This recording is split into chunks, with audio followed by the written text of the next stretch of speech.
You can fake courage. You can fake charisma. You can even fake wisdom for a fleeting moment. But there are subtle, almost invisible behaviors that slice through the pretense and expose a man's true nature.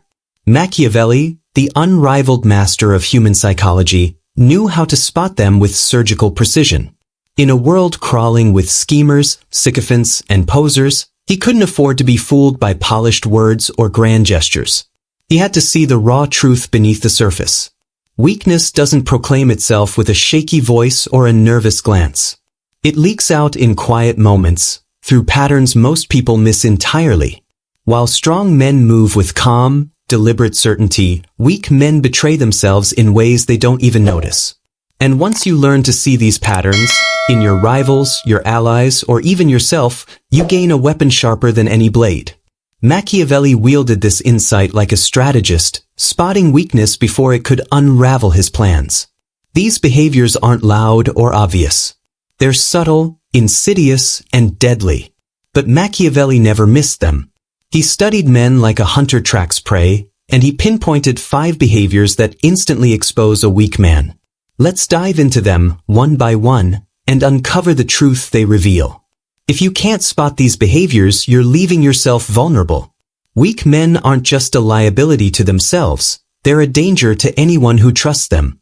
Without this knowledge, you might rely on someone who folds under pressure, betrays you for a scrap of approval, or drags you down with their insecurities. Machiavelli learned this the hard way in the treacherous courts of Renaissance Italy, where a single misjudgment could cost you power, allies, or even your life. But by mastering the art of spotting weakness, you gain a shield and a sword, the ability to navigate human motives with clarity and protect yourself from those who seem strong but are hollow inside. More than that, you'll learn to confront these flaws in yourself, forging a core so solid that no one can shake it. Let's begin with the first behavior, one so subtle it's often mistaken for effort, but so revealing it can dismantle a man's entire persona. The first behavior is overcompensation. Weak men overdo it. Strong men calibrate. That's the dividing line. A man who feels compelled to prove himself, through loud boasts, inflated stories, or excessive displays of effort, isn't projecting strength. He's masking doubt. Machiavelli saw this in the courtiers who strutted through the courts, their voices booming with tales of victories they never earned, their gestures exaggerated to hide their fear of being overlooked. Overcompensation is the reflex of someone who believes he's not enough. It's the merchant who brags about his wealth to conceal his debts, the advisor who name drops to seem relevant, or the colleague who exaggerates his role to feel indispensable. This behavior betrays insecurity because it's rooted in a desperate need to shape how others see you. A strong man doesn't need to broadcast his value. His actions speak louder than his words. Machiavelli observed that true power lies in restraint, in saying less than you could, doing only what's needed, and letting results fill the silence. The overcompensator, though, can't stop himself. He floods every moment with noise, hoping it drowns out his own uncertainty. Watch for this in daily life. In meetings where someone oversells their idea, in conversations where a friend inflates their success, or in social media posts screaming for attention. When someone tries too hard to impress, they're not convincing you, they're convincing themselves. That's a crack in their foundation, and once you see it, you can't unsee it. But overcompensation is just the surface. The second behavior is more cunning because it hides behind a mask of virtue. Machiavelli called it performative humility. Weak men use false modesty to seem likable, but it's a calculated act. A strong man can be humble, but his humility flows from confidence. He knows his worth and doesn't need to diminish it to appease others. A weak man, however, wields humility as a shield to avoid scrutiny or conflict. You've seen it. The coworker who downplays his skills only to fish for compliments, the leader who calls himself just one of the team while quietly angling for control, or the friend who deflects praise to bask in the attention it brings. Machiavelli spotted this in men who sought favor in the courts, bowing too low, agreeing too quickly, all to appear harmless. But this isn't kindness, it's manipulation. Performative humility is a plea for approval, a way to stay safe by seeming small. The danger lies in its fragility. When the act fails, when their humility doesn't win the validation they crave, these men turn bitter. Their modesty morphs into resentment, and they lash out, revealing the insecurity they tried to hide. Machiavelli knew these men were unreliable because their loyalty was tied to their ego, not their principles. Spot this behavior, and you've found someone who will bend when the pressure mounts, not stand firm. The third behavior is more obvious but still slips past most. Machiavelli called it chasing validation. Weak men live for external approval. Strong men seek internal conviction. A man addicted to validation can't function without someone else's nod, smile, or praise. You see it in the guy who checks his phone obsessively for likes, the coworker who measures his worth by the boss's feedback, or the friend who shifts his opinions to fit the crowd. Machiavelli saw this in advisors who tailored their counsel to please the prince, not to serve the truth. Their need for validation made them predictable, manipulable, and ultimately useless in a crisis. This isn't just about wanting to be liked, it's about needing it to feel whole. A man like this will compromise his values, betray a friend, or abandon a cause if it means staying in someone's good graces. Machiavelli knew that power requires independence, the ability to stand alone even when the room turns cold. The validation seeker, though, is a slave to opinion. He's not dangerous because he's cruel, he's dangerous because he's weak. When you spot this behavior, you know you're dealing with someone who will collapse the moment approval is withdrawn. The fourth behavior is colder, more raw. Machiavelli termed it emotional leakage. Weak men can't contain their feelings, strong men master them. Emotional leakage appears when someone lets their frustrations, fears, or insecurities spill into their actions without restraint. It's the outburst after a minor slight, the passive-aggressive jab disguised as humor, or the sulky silence when things don't go their way. Machiavelli saw this in men who lost their composure in court, their emotions betraying their lack of discipline. A strong man feels anger, fear, or doubt, but he channels it, choosing when and how to act. A weak man, however, is ruled by his moods. His emotions dictate his words, his decisions, his alliances. This makes him unpredictable in the worst way, not bold, but unstable. Machiavelli knew that power demands self-control, especially over one's inner chaos. A man who leaks emotions can't be trusted to hold a secret, keep a promise, or stand firm under pressure. He's a liability, not because he's weak in body, but because he's weak in resolve. When you see someone unravel at the smallest push, a snappy retort, a bitter comment, a sullen retreat, you found a man who will crack when the stakes are high. The fifth behavior is the most desperate, laying bare a man's deepest fragility. Machiavelli called it the illusion of control. Weak men cling to the appearance of authority, while strong men wield its reality. This behavior shows up in the man who micromanages to feel powerful, who demands respect without earning it, or who builds a facade of dominance to hide his fear of irrelevance. You've seen it, the boss who barks orders to mask his incompetence, the friend who dominates conversations to feel important, or the leader who surrounds himself with yes-men to avoid challenge. Machiavelli saw this in princes who obsessed over titles and ceremonies, only to lose their kingdoms to sharper minds. The illusion of control is a desperate bid to project strength without substance. These men are loud about their authority because they secretly doubt it. Their need to control every detail, every perception, every outcome betrays their fear of losing grip. Machiavelli knew that true power doesn't need to be announced, it's felt. A man chasing the illusion of control is easy to outmaneuver because his focus is on appearances, not strategy. Ignore his noise, and his weakness becomes painfully clear.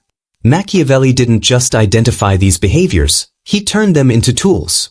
He saw weak men not as threats but as opportunities. By recognizing overcompensation, performative humility, validation chasing, emotional leakage, and the illusion of control, he could predict how men would act under pressure. More than that, he could shape their actions. The overcompensator, desperate to prove himself, could be flattered into loyalty with a few well-timed compliments. The performative humble could be given small roles to feel included, tying their ego to his cause. The validation seeker could be controlled with selective praise, making them dependent on his approval. The emotional leaker could be provoked into revealing secrets or making mistakes. And the man chasing the illusion of control? Give him a title, a stage, a false sense of importance, and he'd follow any script you wrote. Machiavelli didn't fight weakness, he harnessed it. He let weak men build his empire out of their need to feel strong. And when they overreached, when they dared to challenge him, he didn't strike back. He withdrew. He let their insecurities, their need for validation, their emotional outbursts, their fragile facades, destroy them. Silence was his sharpest weapon, because weak men can't survive without attention. This is where Machiavelli's brilliance shines. He didn't just read people, he rewrote them. He gave the overcompensator a chance to shine, knowing they'd overextend and expose themselves. He offered the humble performer a seat at the table, knowing their gratitude would keep them loyal. He fed the validation seeker just enough praise to keep them hooked, never enough to make them independent. He let the emotional leaker vent, knowing their outbursts would alienate their allies. And he handed the control-obsessed a hollow crown, knowing they'd cling to it while he pulled the strings. This wasn't cruelty, it was strategy. Weak men, Machiavelli knew, crave direction, even if they call it freedom. So he gave it to them, not through force, but through their own desires. He became the listener for the overcompensator, the ally for the humble performer, the approver for the validation seeker, the calm center for the emotional leaker, and the architect for the control-obsessed. In return, they gave him loyalty, obedience, and predictability, all without realizing they were serving his ends. But Machiavelli's genius wasn't limited to manipulating others. He turned his scrutiny inward, knowing that weakness within himself was the greatest threat. The same behaviors that expose a rival can sabotage you if left unchecked. So he built a system to hunt weakness in himself, a daily discipline to ensure he never became the kind of man he controlled. First, he watched his words. If he caught himself explaining too much, boasting too loudly, or seeking approval, he stopped. He asked, "Am I speaking from strength, or am I begging for acceptance?" If it was the latter, he went silent. Second, he tested his humility. Was he downplaying his strengths to be liked, or was he secure enough to let others shine? If it was for approval, he corrected course. Third, he measured his need for validation. Did he crave praise, or was he grounded in his own judgment? If he felt the pull of external approval, he cut it off. Fourth, he checked his emotions. Was he reacting impulsively, letting frustration or fear spill out? If so, he paused, reined it in, and acted only when calm. Finally, he questioned his need for control. Was he clinging to appearances, or was he focused on real outcomes? If he was chasing illusions, he stepped back and realigned. This self-scrutiny was relentless, a daily war fought in the quiet of his mind. But it made him untouchable. By rooting out overcompensation, performative humility, validation chasing, emotional leakage, and the illusion of control in himself, Machiavelli became the opposite of weakness. His silence was heavier than others' words. His restraint was more powerful than their displays. His clarity, his ability to see through his own flaws and those of others, made him a force no one could predict. This is the lesson. Power isn't about dominating others. It's about mastering yourself. When you strip away the behaviors that expose weakness, you don't just avoid betrayal, you become the standard others measure themselves against. So how do you wield this knowledge? Start by observing. Study the people around you, not for what they say, but for what they do. Notice the colleague who brags too much, the friend who humbles himself too often, the boss who needs constant agreement, the partner who snaps at small slights, or the leader who clings to titles. These aren't quirks, they're signals. They tell you who will fold, who will betray, who will crumble when the pressure rises. But don't stop there. Turn the lens on yourself. Ask, do I overcompensate to feel seen? Do I play humble to avoid conflict? Do I chase validation to feel whole? Do I let my emotions spill when I should stay calm? Do I cling to control to mask my fear? These questions sting, but they're essential. They're the difference between being a pawn and being a player. Machiavelli's power came from this dual vision, seeing weakness in others and eliminating it in himself. He didn't need armies or titles to command a room. He did it with silence, strategy, and a presence that made others adjust without knowing why. You can do the same. Speak less than they expect, and let their need to fill the silence expose them. Stay calm when they spiral, and let their chaos make you seem stronger. Reward sparingly, unpredictably, so your approval becomes a prize they chase. And above all, master your own weaknesses. Kill the urge to boast, to please, to react, to control. Replace it with clarity, restraint, and purpose. When you do, you won't just spot weak men, you'll outlast them. You'll become the one they watch, the one they fear, the one they can't ignore. Not because you demand it, but because you've become something they can't comprehend. A man who doesn't need their approval to stand tall. This is the Machiavellian way. Not cruelty or betrayal, but clarity. It's about seeing the world as it is, not as you hope it to be. Weak men will always chase attention, approval, or control. Let them. While they perform, you build. While they explain, you decide. While they seek validation, you sharpen your edge. And when the moment comes, when the stakes are high and the weak reveal themselves, you'll be ready. Not with noise or force, but with the quiet power of a man who's mastered his flaws and turned others into his strength. That's how Machiavelli navigated a world of liars and schemers without losing his footing. That's how you rise above a world that rewards the loud and punishes the predictable. You don't play their game. You write the rules. And you do it in silence, with precision, until the world has no choice but to follow. To make this knowledge practical, let's break it down further. First, train yourself to spot overcompensation in real time. In a meeting, watch for the person who speaks too loudly, repeats their point, or embellishes their contribution. They're not confident, they're compensating. Don't confront them, observe. Their need to prove themselves will make them predictable. Use that to anticipate their moves or steer them toward your goals. Second, look for performative humility in social settings. Notice the person who downplays their achievements but lingers for praise. They're not humble, they're fishing. Give them just enough validation to keep them engaged, but never enough to make them feel secure. Third, identify validation seekers by their reactions to criticism or silence. If someone wilts when ignored or shifts their stance to match the room, they're tethered to external approval. You can influence them with a single nod or a withheld glance. Fourth, watch for emotional leakage during conflict.